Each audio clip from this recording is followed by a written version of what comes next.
안녕하세요. 생기한의원 박지영 한의사입니다. 얼굴 피부는 뾰루지 하나만 올라와도 신경이 많이 쓰입니다. 얼굴은 외부로 드러나는 부위라서 다른 부위의 피부보다 더 신경을 쓸 수밖에 없습니다. 이처럼 소중한 얼굴 피부에 치명적인 피부 질환이 있는데요. 바로 주사 피부염입니다. 그런데 주사 피부염이라는 이름이 조금 낯설고 생소하게 느껴지실 겁니다. 주사 피부염은 인지도가 떨어지는 피부 질환입니다. 그래서 주사 피부염으로 고생하는 분들 중에는 자신의 피부 질환을 잘못 알고 있는 분들도 많습니다. 여드름이나 안면 홍조 혹은 지루성 피부염으로 알고 계시는 분들이 많습니다.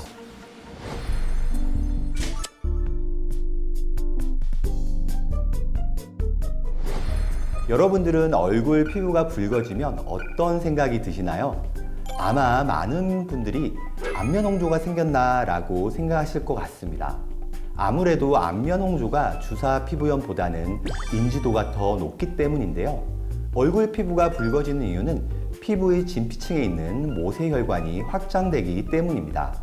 진피층 모세혈관이 확장되면서 피부 밖으로 붉게 비쳐 보이는 것입니다. 하지만 얼굴 피부가 붉어진다면 안면 홍조뿐만 아니라 주사 피부염일 가능성도 있습니다. 그리고 무척 안타까운 경우인데요. 주사 피부염과 안면 홍조가 동시에 발생했을 가능성도 있습니다. 얼굴에 안면 홍조가 발생하면 얼굴이 붉어졌다가 가라앉았다가를 반복하게 됩니다. 계속해서 붉어져 있는 경우에는 주사 피부염을 의심할 수 있습니다. 특히 코나 볼과 같은 얼굴의 중앙 부위에서 붉어진 상태가 계속되거나 구진이나 농포, 구종과 같은 증상이 동반된다면 주사 피부염일 가능성이 높습니다.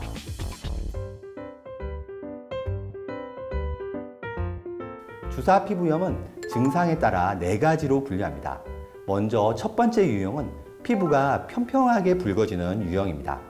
안면 홍조와 감별이 가장 어려운 유형인데요. 피부에 돌출되는 증상이 나타나지 않으면서 색깔만 붉어지는 유형입니다. 그리고 두 번째 유형은 여드름처럼 융기되고 튀어나오는 유형입니다. 이러한 두 번째 유형은 여드름과 감별이 어려운 경우가 있습니다. 그리고 세 번째 유형은 코에서 형태적인 변형이 발생하는 유형인데요. 딸기코처럼 코가 붉어지면서 변형이 생기는 유형입니다. 심한 경우에는 코의 변형이 생겨서 영구적으로 흉터가 남기도 합니다. 이러한 세 번째 유형인 코에 발생하는 주사 피부염은 치료가 무척 어렵습니다. 그래서 주사 피부염이 코에 발생한다면 초기에 아주 적극적으로 치료를 받으셔야 합니다. 초기 적극적인 치료로 코의 영구적인 형태 변형을 예방하는 것이 중요합니다. 마지막 네 번째 유형은 안주사라고 부르는데요. 증상이 얼굴 피부에만 있는 것이 아니라 눈까지 침범하여 염증이 발생하는 유형입니다.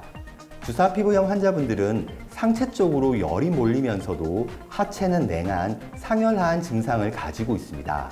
그런데 상열하한 증상이 개선되지 않으면 주사 피부염이 치료가 되지 않습니다. 그래서 유명한 보습제나 화장품을 아무리 발라도 주사 피부염이 낫지 않는 것이죠.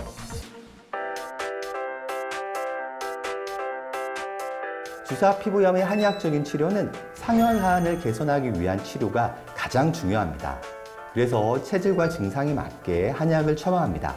그리고 주사 피부염 부위에 직접적인 침치료, 약침치료, 광선치료와 같은 외치를 병행하게 됩니다. 지금 보시는 사진은 한의학적인 치료로 주사 피부염이 개선된 실제 사례입니다. 심한 주사 피부염도 이렇게 회복이 가능합니다. 그런데 심한 주사 피부염은 치료에 시간이 걸리는 경우가 있습니다. 그래도 포기하지 않고 꾸준히 치료한다면 충분히 극복할 수 있습니다. 이러한 치료와 함께 생활 속에서도 상열화한 증상을 개선하는 관리를 해주시면 더욱 좋습니다. 제가 늘 강조드리는 부분인데요. 바로 운동과 반신욕입니다. 운동은 본인이 재미를 느끼면서 꾸준히 할 수 있는 것이 가장 좋습니다. 기본적으로 추천해 드리는 운동은 바로 걷기 운동입니다. 그런데 운동을 하실 때 주의하실 점이 있습니다. 너무 과하게 얼굴이 붉어질 정도로 하지 마시라는 겁니다. 운동은 얼굴에 열감이 느껴지지 않을 정도까지만 해야 합니다. 그래서 운동을 하는 도중이나 운동을 마친 이후에 얼굴에서 열감이 느껴진다면 시원한 물로 세수를 하면서 피부를 진정시켜 주어야 합니다. 차가운 물수건으로 냉찜질을 하시면 더욱 좋습니다. 반신욕도 운동과 마찬가지로 과하지 않게 하셔야 합니다. 반신욕은 38도에서 40도 내외의 온도를 추천드립니다. 온도가 너무 낮으면 효과가 없고 온도가 너무 높으면 피부에 자극이 됩니다. 온도뿐만 아니라 시간도 중요한데요. 시간은 15분에서 30분 정도를 추천드립니다. 그런데 15분이 되지 않더라도 얼굴에서 열감이나 가려움과 같은 자극이 느껴진다면 바로 반신욕을 중단하고 찬물로 얼굴을 진정시켜 주셔야 합니다. 날씨가 많이 더워지고 있는데요. 여름철에는 주사 피부염이 더욱 악화될 수 있습니다. 얼굴에 열감을 느낄 때마다 시원한 물세수와 시원한 물수건 찜질, 시원한 팩으로 관리해 주시면 좋습니다. 만약 세수나 찜질 이후에 건조감을 느낀다면 알로에 베라젤을 가볍게 발라주시는 것을 추천드립니다. 이번 영상에서는 주사 피부염에 대해서 설명을 드렸습니다. 영상 보시면서 궁금하신 점은 댓글로 남겨주시면 답변 드리겠습니다. 시청해 주셔서 감사합니다.